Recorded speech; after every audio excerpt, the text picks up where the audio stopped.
श्री शिवाय नमस्तुभ्यम। हर हर महादेव। दोस्तों, आप सभी लोग जानते हैं कि 6 दिसंबर 2024 यानी शुक्रवार को पड़ रही है मार्गशीर्ष महीने की पंचमी तिथि। और दोस्तों, ये वो तिथि है जो मार्गशीर्ष महीने में पड़ने वाली सबसे बड़ी तिथि है, क्योंकि यह शुक्रवार के दिन पड़ रही है, जो बहुत ही खास है। और दोस्तों, आप सभी लोग जानते हो कि शुक्रवार पंचमी का अगर सबसे बड़ा कोई उपाय है तो वो एक चुटकी काले तिल वाला उपाय है। तो दोस्तों, इस शुक्रवार के दिन आप लोगों को इस एक चुटकी काले तिल वाले उपाय को जरूर करना है। बहुत सारे लोग होंगे जिन लोगों ने इस उपाय को ना किया हो, मतलब पूरा साल निकल गया, उन्होंने किसी भी दिन इस काले तिल वाले उपाय को ना किया हो। पर दोस्तों, आपके पास एक आखिरी मौका बचा हुआ है, जो कि 6 दिसंबर के दिन है। तो इस दिन आप लोगों को इस वाले उपाय को जरूर कर लेना है।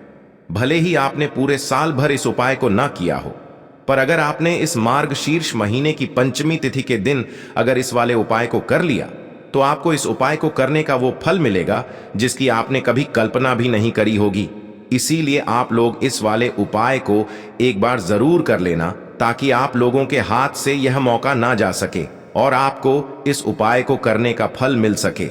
दोस्तों, यह उपाय पंडित जी ने अपनी अभी की ही शिव महापुराण की कथा में बताया है। जिस उपाय को आज हम आपको बहुत अच्छे से समझाने वाले हैं, इस वीडियो को देखने के बाद इस उपाय को समझने के लिए आपको कोई और वीडियो को देखने की जरूरत नहीं पड़ेगी।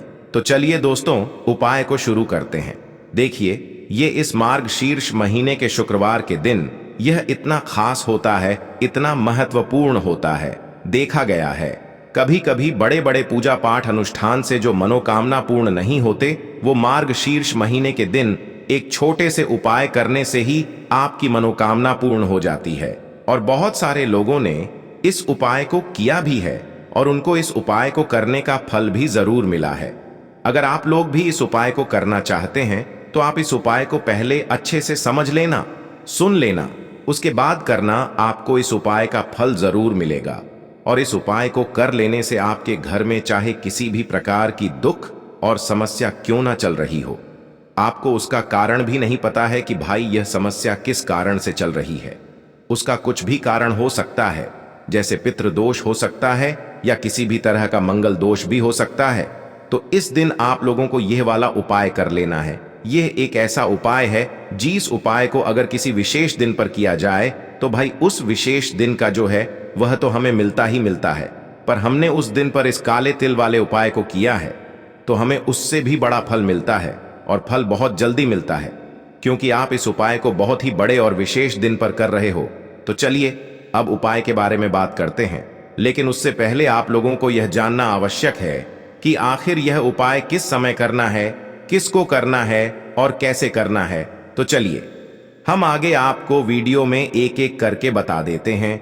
लेकिन उससे पहले अगर आप लोग हमारे चैनल पर नए हैं, तो हमारे चैनल को सब्सक्राइब कर लेना और इस वीडियो को लाइक करके कमेंट बॉक्स में श्री शिवाय नमस्तुभ्यम ओम नम शिवाय जरूर टाइप कर देना। तो दोस्तों, इस एक चुटकी काले तिल वाले उपाय को हमें इस शुक्रवार पंचमी के दिन कैसे करना है, किसको करना है, किस समय करना है और कहां पर करना है, ये सारे सवालों के जवाब आपको इस वीडियो में मिल जाएंगे। और जो ये वीडियो देखेगा भाई, उसको काले तिल वाला उपाय जरूर करना चाहिए, क्योंकि इस दिन काले तिल का भी बहुत ही बड़ा और विशेष महत्व होता है। और जब बात आ जाए एक चुटकी काले तिल की, तो ये सोने पे सुहागा वाली बात हो जाती है, और ये एक बहुत ही बड़ा उपाय हो जाता है शुक्रवार पंचमी का। तो अब दोस्तों, इस काले वाले तिल उपाय को आखिर करना किसको है, सबसे पहले हम लोग वो बात जान लेते हैं। तो देखो, घर की जो बड़ी माताएं बहनें होती हैं, उन माताओं बहनों में से कोई भी एक बड़ी माता बहन इस वाले उपाय को कर सकती है। और दोस्तों, अगर आप चाहें तो अपने घर में से सभी सदस्यों को भी इस उपाय को करवा सकते हैं। अगर किसी व्यक्ति की खुद की कोई मनोकामना है, खुद की कोई दुख और परेशानी है, जो कि वह अपने लिए ही करना चाहता है इस वाले उपाय को, तो वह खुद अपने लिए भी कर सकता है। बाकी अगर कोई घर में से ऐसा है जो कि अपने पूरे घर परिवार की सुख और शांति के लिए ये वाला उपाय करना चाहता है, तो भाई वह भी कर सकता है। उसमें भी कोई दिक्कत वाली बात नहीं है। कहने का मतलब ये है कि इस उपाय को हर एक सदस्य भी कर सकता है, और पूरे घर परिवार के सदस्य के लिए घर की बड़ी माताओं बहनों में से कोई एक माता बहन भी कर सकती है। माताएं बहनें अगर घर में उपस्थित न हो या वो यह वाला उपाय न कर पा रही हो तो फिर घर का कोई बड़ा सदस्य भी इस काले तिल वाले उपाय को कर सकता है, चाहे फिर वह पुरुष ही क्यों ना हो। उसमें कोई भी दिक्कत वाली बात नहीं है। अब दोस्तों, इस एक चुटकी काले तिल वाले उपाय को हमें करना कहां पर है? इसे हमें तुलसी के क्यारे के पास में जाकर करना है। बहुत सारे लोग प्रश्न करते हैं, हर एक उपाय को करते समय क्या हम इस उपाय को घर पर या मंदिर में कर सकते हैं? देखो, तो इस वाले उपाय को आप घर ही करोगे तो अच्छा रहेगा। अगर घर पर तुलसी का पौधा नहीं है तो शिव मंदिर में उपाय को करोगे तो भी अच्छा होगा, इस वाले उपाय को। उसके बाद में दोस्तों जो अगला प्रश्न निकल कर आता है वो यह आता है इस उपाय को लेकर कि आखिर इस उपाय को हमें किस समय करना है, सुबह के समय करना है कि शाम के समय करना है? तो देखो, इस वाले उपाय को आप लोग सुबह के समय भी कर सकते हो और शाम के समय प्रदोष काल में भी कर सकते हो। अब अगर आप पूछो कि भाई सबसे उत्तम समय कौन सा रहेगा इस एक चुटकी काले तिल वाले उपाय को करने का, तो हम आपसे बस यही कहेंगे कि इस उपाय को आप शाम के समय करेंगे तो ज्यादा बेहतर होगा। बाकी अगर सुबह के समय भी करेंगे तो भी अच्छा होगा, उसमें कोई भी दिक्कत वाली बात नहीं है। तो अब दोस्तों जो अगली सबसे बड़ी और महत्वपूर्ण बात आती है वो यह आती है कि सुबह अगर हम उपाय को करेंगे तो हमें कितने बजे से लेकर कितने बजे तक के बीच में करना है, और शाम के समय प्रदोष काल में करेंगे तो हमें कितने बजे से लेकर कितने बजे के बीच में करना है। तो देखो, सुबह जितनी जल्दी हो सके आप उपाय को करने की कोशिश करना। बाकी अगर किसी कारणवश लेट भी हो जाओ, थोड़ी देर भी हो जाए तो 10 या 11 बजे तक भी आप उपाय कर लेना, पर 12 बजे से ज्यादा देरी ना हो, ठीक है? इस बात का ध्यान रखना। उसके बाद में दोस्तों अगर शाम के समय प्रदोष काल की बात करें, प्रदोष काल का जो समय है होता है वो शाम के 6 बजे से शुरू हो जाता है। मतलब शाम के 6 बजे से लेकर 7 बजे के बीच का जो समय होता है यह समय प्रदोष काल का समय होता है। पर अभी जो मौसम चल रहा है इस मौसम में जो है शाम बहुत देरी से होती है, तो आप इस उपाय को 7 या 8 बजे के बीच में भी कर सकते हो। मतलब शाम के 6 बजे से रात 8 बजे के बीच में आप कभी भी इस वाले उपाय को कर सकते हो, उसमें कोई भी दिक्कत वाली बात नहीं है। परंतु शुक्रवार के दिन कोशिश करना कि समय के अंतर्गत ही कर लो। किसी कारणवश ना कर पाओ तो थोड़ा देरी से भी कर सकते हो, आपको उपाय का फल जरूर मिलेगा। तो चलिए बात करते हैं हमारे पहले उपाय की। देखिए, इस उपाय के लिए आपको 2 दीपक लेने होंगे। दोनों ही दीपक आप मिट्टी के भी ले सकते हैं और दोनों ही दीपक आप शुद्ध आटा मढ़कर उनके भी तैयार कर सकते हैं। अब दोस्तों दोनों ही दीपक के अंदर आपको शुद्ध घी का प्रयोग करना होगा और एक दीपक के अंदर आपको गोल रुई की बाती का प्रयोग करना होगा और एक दीपक के अंदर आपको लंबी बाती का प्रयोग करना होगा। लंबी बाती वाले दीपक के अंदर आप मौली वाला जो धागा आता है कलावा का, उसकी बाती का प्रयोग भी आप लंबी बाती वाले दीपक के अंदर कर सकते हैं। देखिए, 2 दीपक वाला ये चमत्कारी उपाय केवल शुक्रवार की रात्रि में ही किया जाता है, इसीलिए आपको इस उपाय को बहुत ही ध्यान से समझना। इसी के साथ में आपको 1 चुटकी काले तिल के दाने लेना है और इसी के साथ में आपको मात्र 1 चुटकी हल्दी भी लेनी होगी। अब दोस्तों ये सभी सामग्री लेकर के आपको रात्रि के समय पहुंच जाना है अपने घर में, जहां कहीं भी तुलसी जी का पौधा, तुलसी माता का निवास स्थान है, वहां पर देखिए दोस्तों, सबसे पहले तो आपके पास जो एक गोल बाती का दीपक, उसे आपको तुलसी जी के वहां पर प्रज्वलित करना है। दीपक को प्रज्वलित करते समय आपको ओम नमो भगवते वासुदेवाय इस मंत्र का 11 बार जाप कर लेना है। अब देखिए दोस्तों, आप जो 1 चुटकी काले तिल के दाने लेकर के आए हैं उन्हें आपको अपने सीधे हाथ में रखना है और जो आपने गोल बाती वाला दीपक प्रज्वलित किया है माता तुलसी जी के वहां पर, उसके ऊपर से आपको इन 1 चुटकी काले तिल को गड्ढी की दिशा में घुमाना है। आपको अपना नाम और अपनी गोत्र को बोल देना है और फिर आपको इन काले तिल को उससे जलते हुए दीपक के अंदर डाल देने हैं। देखिए, काले तिल भगवान विष्णु के पसीने से उत्पन्न हुए हैं और जब भी हम यह दीपक नवमी की रात्रि में प्रज्वलित करते हैं तो इससे हमें हमारे कर्ज में राहत मिलती है, हमारे जीवन में धन प्राप्ति के नए नए मार्ग खुलते हैं, हमारा अगर कोई भी कार्य रुका हुआ है तो वह भी परिपूर्ण होता है। देखिए, गोल बाती का जो दीपक है, विशेषकर हम माता तुलसी के वहां पर भगवान विष्णु और माता लक्ष्मी के निमित्त प्रज्वलित कर रहे हैं। इस प्रकार से आपको ये दीपक प्रज्वलित कर देना है। अब जो आपके पास लंबी बाती का दीपक है, एक छुटकी हल्दी है, तो इससे आपको लेकर के पहुंचना है अपने घर के मंदिर में। आपके घर के मंदिर में माता लक्ष्मी की जो भी प्रतिमा ही मूर्ति है, उनके सामने सबसे पहले तो आपको ये लंबी बाती का दीपक रखना है। फिर आपको दीपक को प्रज्वलित कर देना है। दीपक को प्रज्वलित करते समय आपको ओम महालक्ष्मी नमः इस मंत्र का जाप करते रहना है। अब दोस्तों, आपके पास जो एक छुटकी हल्दी है, उसे आपको अपने सीधे हाथ में रखना है और इस एक छुटकी हल्दी को आपको उस दीपक के ऊपर से 11 बार घड्डी की दिशा में घुमाना है और आपको ओम महालक्ष्मी नमः मंत्र का जाप करते रहना है। और इस एक छुटकी हल्दी को आपको उसे दीपक के अंदर डाल देना है।